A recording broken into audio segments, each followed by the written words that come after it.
கிறிஸ்துவுக்குள் பிரியமான சகோதர சகோதரிகளே, இயேசு கிறிஸ்துவின் இனிதான நாமத்தில் உங்கள் அனைவருக்கும் என் அன்பின் வாழ்த்துக்கள்.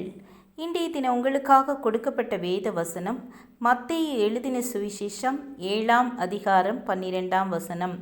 ஆதலால் மனுஷர் உங்களுக்கு எவைகளை செய்ய விரும்புகிறீர்களோ அவைகளை நீங்களும் அவர்களுக்கு செய்யுங்கள். கேளுங்கள், உங்களுக்கு கொடுக்கப்படும். தேடுங்கள், கண்டடைவீர்கள். தட்டுங்கள், அது உங்களுக்கு திறக்கப்படும். கேள், தேடு, தட்டுங்கள் என்பது ஜெபத்தின் முக்கியத்துவத்தை காட்டுகிறது. ஜெபம் கேட்பது போன்றது. நாம் நமது கோரிக்கைகளை கடவுளுக்கு தெரியப்படுத்துகிறோம். மேலும் கேட்கும் அனைவரும் பெறுகிறார்கள். பெறுவது கேட்பதற்குரிய வெகுமதி. தேடுகிறவன் கண்டடைகிறான். கண்டடைதல் என்பது தேடுதலின் பலன். ஜெபம் என்பது கதவு திறக்கும் வரை தட்டுவதை போன்றது. மேலும் நமது பெரிய ராஜாவின் பெரிய பரலோக அரண்மனைக்குள் நுழைவதை தேடுகிறோம். திறக்கப்பட்ட கதவு வழியாக அவரது அரண்மனைக்குள் நுழைவது தட்டுவதற்கான வெகுமதியாகும். மேலும் எல்லாவற்றிலும் சிறந்த வெகுமதியாகும். எல்லாவற்றிற்கும் மேலாக கதவு ஏற்கனவே திறந்திருந்தால் தட்ட வேண்டிய அவசியமில்லை.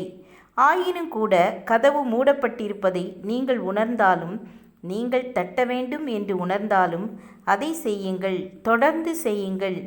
நீங்கள் பதிலளிக்கப்படுவீர்கள் என்று இயேசு நம்மை உற்சாகப்படுத்தினார். எந்த ஒரு படிக்காத மனிதனும் தட்ட முடியும். அது அவனுக்கு தேவை. ஒரு மனிதன் தத்துவ ஞானியாக இல்லாவிட்டாலும் தட்ட முடியும். ஒரு ஊமை மனிதன் தட்ட முடியும்.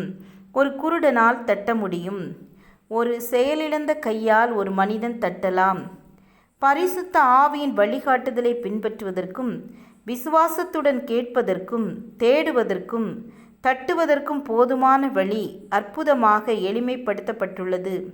கற்றறிந்த மனிதர்களால் மட்டுமே புரிந்து கொள்ளக்கூடிய ஒரு இரட்சிப்பை கடவுள் வழங்கவில்லை.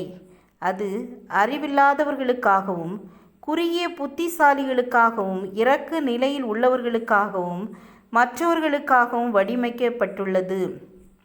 பொல்லாதவர்களாகிய நீங்கள் உங்கள் பிள்ளைகளுக்கு நல்ல பரிசுகளை வழங்க தெரிந்திருந்தால், பரலோகத்தில் இருக்கிற உங்கள் தகப்பன் எவ்வளவு அதிகமாக கொடுப்பதில் பிரியப்படுவார் என்று கூறப்பட்டுள்ளது. சிறந்த மனித தந்தையுடன் ஒப்பிடுகையில் கர்த்தர் ஒரு நல்ல மற்றும் அன்பான தந்தை. இன்றைக்கு நீங்கள் கேட்கிறதை, தேடுவதை கண்டறிய கர்த்தர் உங்களுக்கு உதவி செய்வார். நல்ல தகப்பனான அவர் நன்மையானதை உங்களுக்கு இன்று தருவார். ஜெபம் செய்வோம். கிருபையும் இரக்கமும் நிறைந்த கர்த்தாவே, இன்றைக்கு நாங்கள் கேட்கிறதை எங்களுக்கு தந்தருளுங்க. நாங்கள் தேடுகிறதை காண உதவி செய்யுங்க. எங்களை ஒவ்வொரு நாளும் ஆசீர்வதித்து வழிநடத்துங்க. ஜீவன், சுகம், பலன் தந்து நடத்துங்க.